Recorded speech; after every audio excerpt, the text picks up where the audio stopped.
أعوذ بالله من الشيطان الرجيم بسم الله الرحمن الرحيم الحمد لله رب العالمين الرحمن الرحيم الصلاة والسلام عليك يا رسول الله. This is a podcast of the Deen of an Old Woman.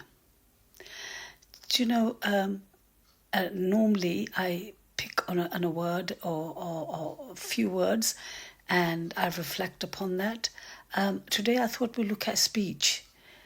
And we take it for granted, we sort of obviously, take it for granted, and we did sort of continue to speaking without really thinking where the speeches come from and what's the purpose of the speech. Do you know, wallahi, as a good Muslim, we ought to always analyze and reflect on everything in life, everything. From including, like subhanallah, Allah give example of a mosquito in the Quran, how we can learn so much from that mosquito. And we know that most of the inventions that are made in the world, like the aeroplane and so forth, they've used nature. They saw how the bird flapped its wing in order to make the wing of the plane, and how they sort of, the air dynamics, or whatever you call it. It's important for us to reflect. So let's talk about speech. And subhanallah, in Surah Baqarah, verse 48, Allah says, Bismillahir Rahmanir Rahim, and He taught Adam the names of all things. This speech is from heaven. It was a gift given to our great-great-great-grandfather, and He passed it on to us. We should be grateful to Allah and also acknowledge the fact that it was Adam alayhi salam who initially taught us to talk, this speech. So, wallahi, I'm amazed that the ability that Allah has given us to create reality with the words is the best quality that is given to us. Because can you imagine, we can create reality for ourselves and for others by just using these words that Allah has blessed us with. Subhanallah. So we really have to understand that where the words come from, and it's Allah who taught us language, Allah who taught us speech, as Allah says in the Quran. So for the most important purpose of this speech is for glorification of Allah subhanahu wa ta'ala, to worship Him and to speak the truth. This is the purpose of speech. So it comes from heaven, and the purpose of it is to glorify Allah and to utter truth, and that to spread harmony in His creation, and to unite people, and to say good words that inspire others, that comfort others. Subhanallah, a little while ago somebody was going through difficulty, and some words were spoken, sort of comforted. And it was so touching the way they got back and saying that how much those words comforted them. And look, so it's all through the words that, we create this. So we have to keep absolutely in the forefront of our mind that we're supposed to always pray gratitude to Allah, the gift of speech. And subhanallah, it's amazing how Allah has put this template, this mechanism in human, that how when a child starts to speak, wallahi, it's amazing. You see a baby, say babbling, then it will turn to ma, pa, and then slowly it'll build speech. It's fascinating. And subhanallah, look how we are able to express our inner thoughts with speech. The fact that I am giving nasiyah to myself and to you is through this speech. Yes, subhanallah. So the word is not just a sound or written symbol. The word is a force. It's a power that we have, that we can express and communicate.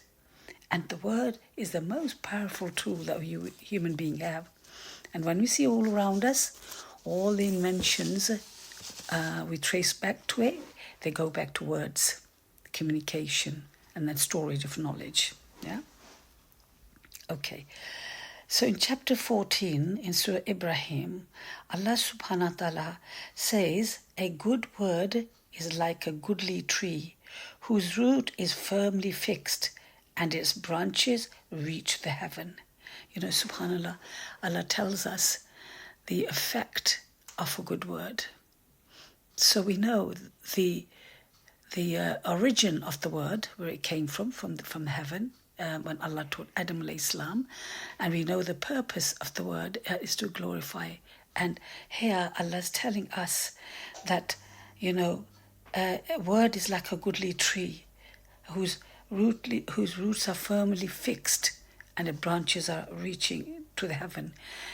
One way of trying to understand that, and there are thousands of ways to understand this verse, one of the ways that the good word that we utter will go up to heaven, and it'll benefit us forever, not only in this world, but in Akhirah as well.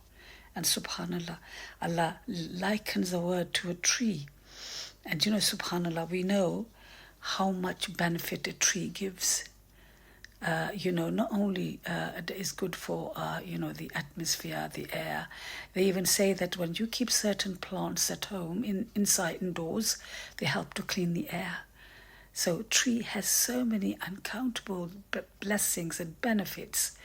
And when it's firmly rooted, it bursts forth with its fruit and the beauty of it.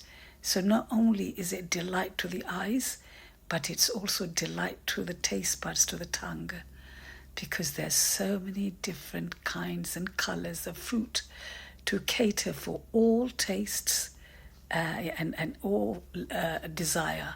Allah could have given us one kind of fruit, but wallahi, when I go to a supermarket and I see the lines of, you know, aisles full of fruit, it amazes me. I'm fascinated by the color, texture, and the taste of fruit that Allah has produced. And you know, you can go to any fruit market, which will be such a delight to the eyes, and see different colors. Wallahi, look how Allah has created everything to serve us and to make us have a happy life and to live a contented life. So we have good thoughts and we produce good actions. But unfortunately, it's us who deviate, who reject, who are ghafla, you know, who are unheedless about Allah, who are ignoring Allah, who are distancing ourselves, who are slipping into darkness and distance. Then we have no joy in life. And then we start blaming. The choice is ours, what sort of life we want to lead. So let's go back to the words again and the what power the word has, and subhanallah, and we all have the ability to utter them. I just want us to be next time pay a little attention to what we say and what effect it has on us and on others. Is it a good effect or is it a bad effect? And remember, the good words go up to heaven. Allah raises a believer's good deeds to himself. How wonderful is that? How wonderful is that? You know, subhanallah, I heard one of the Sufis saying that in the sky there's a door for each one of us where our good deeds are raised, and they're passed through that door in the sky. And when we leave, when we die, our soul will also pass through that door. And can you imagine, when we send so many good deeds, we will also be rewarded and pass through that door in the sky, in heaven. Subhanallah. Okay, according to a life coach, I think it's Don Magilo Ruiz, R-U-I-Z, I can't pronounce, sorry. He said the word is like a double-edged sword, and we know this is an old age wisdom, that a word is like a double-edged sword. Our word can either create the most beautiful dream, or a word can destroy everything around us. You know, subhanallah, when we really look down into human misery, most of it has been created with bad words. Bad words create bad reality, and it affects the other human being.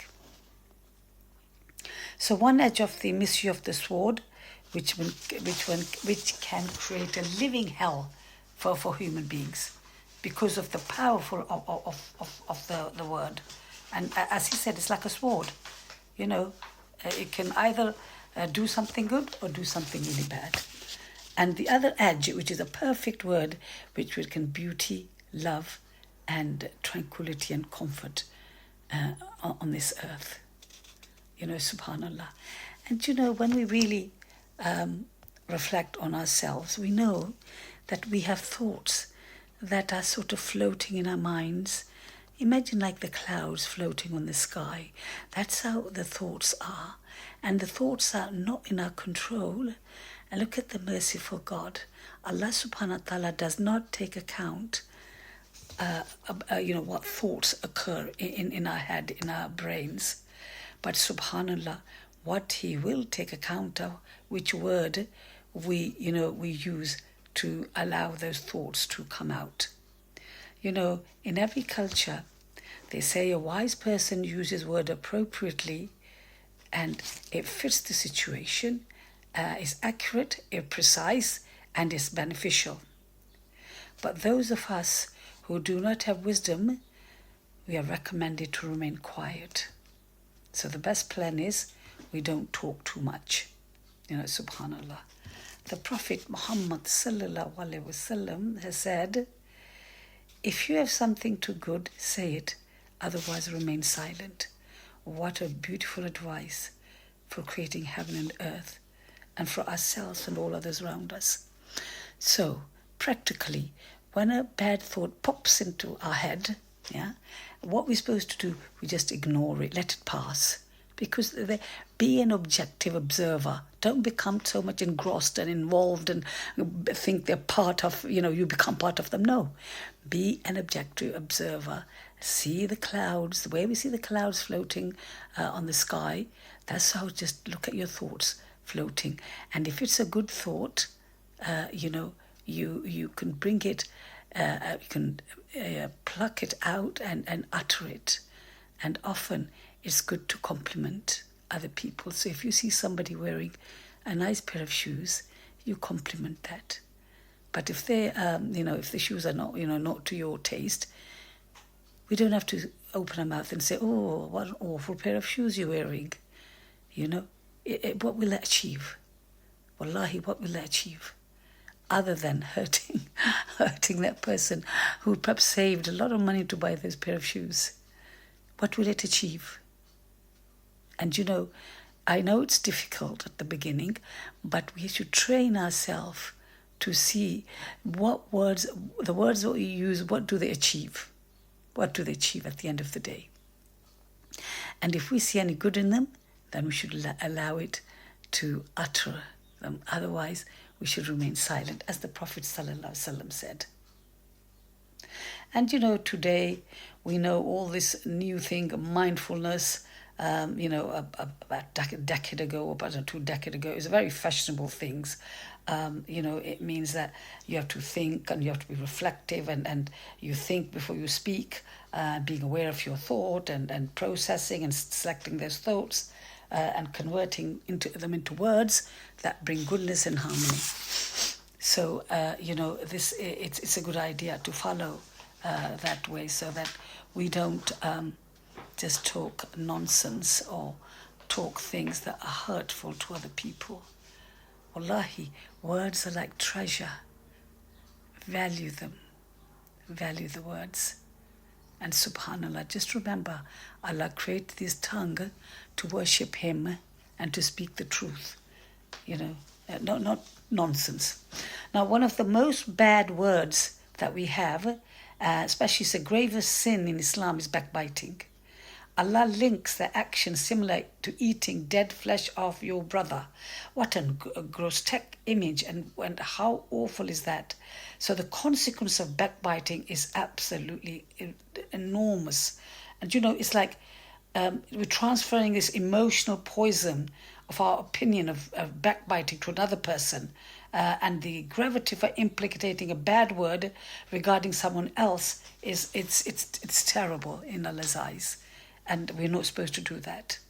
Subhanallah. So can you imagine, once you say something bad about somebody, you plant a seed in the other person's head about so-and-so. Okay, you see a friend of yours, so you're in a social gathering, and you see a friend, and you see, hey, do you know, blah, blah, blah, did you?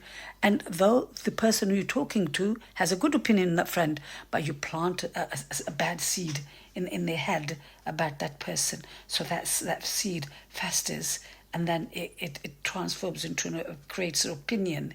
And then when you come in contact with somebody else, that opinion, the hostile opinion has been formed, has been created. Then you utter that, bad words, the untrue reputation that has been built of that person, and you utter it to another person, and it creates a mess. And subhanAllah, that person might be totally innocent. And that's how fitna, that's how fasad, fighting and arguments and breaking relationships starts. All starts from one word. So just imagine the responsibility and the accountability we have with these words, that we just use it so unconsciously, we just speak for the sake of speaking, rather than think what we're saying. So gossiping and backbiting is one of the gravest sin in Islam. Subhanallah. Just imagine how many times we've gossiped, wallahi.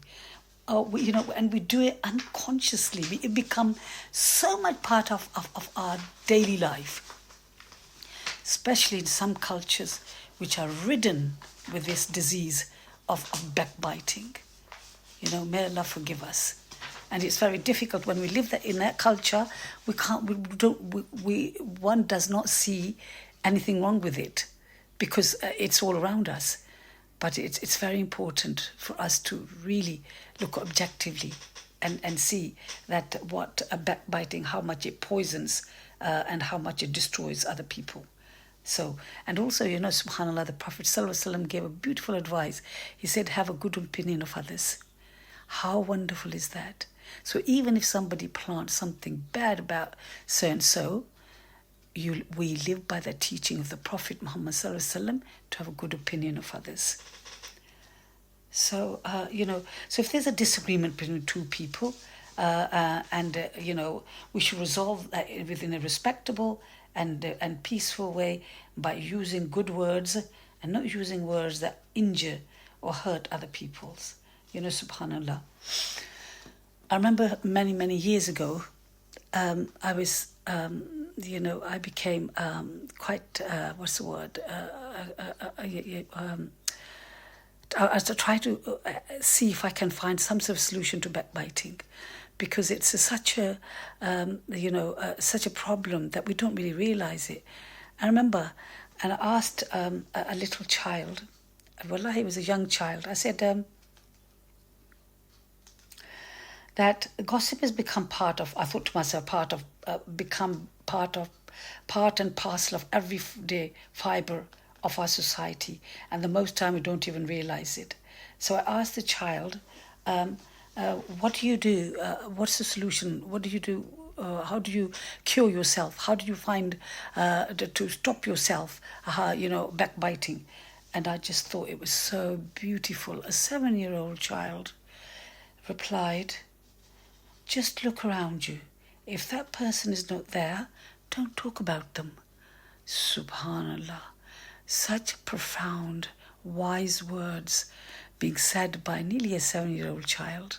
I was just gobsmacked. I thought, how beautiful is that, eh? How beautiful. And subhanallah, the tradition in Islam, wisdom is the lost property of a believer. You take it wherever you find it. Subhanallah. And I thought, how beautiful this innocent child, you could tell that the children are so innocent that they know the truth.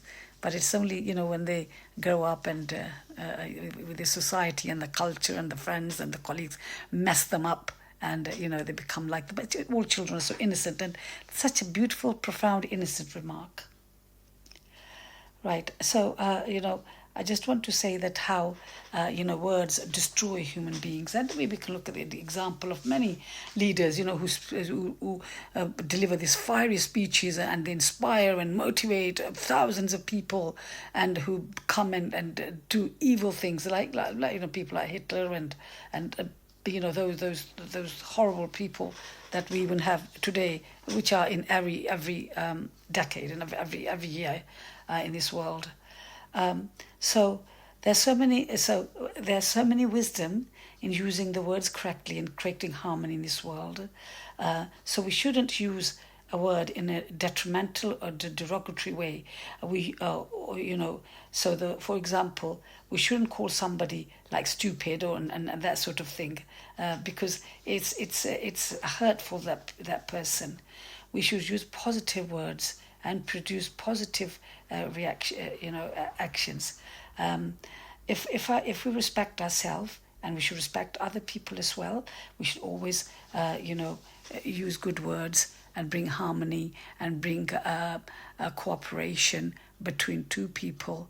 So it's through words that we build a beautiful society. So I just want to conclude by saying that inshallah we should really try to, next time when we say something, try and stop and say, what will I achieve? This is a very good practice. I know it's very hard to keep hold of it, but even if we try a little bit, and as you know, with practice we become perfect. And subhanallah. And finally I just want to say that there are angels that are sitting on our shoulders writing down every word we utter. So the words are a gift from Allah, they should only speak the truth or glorify Allah. And subhanallah, the angels will write all those words down. And subhanallah, don't forget that the intention behind the word is what the word will do. So it's very important to be aware of our intention at all times. Thank you.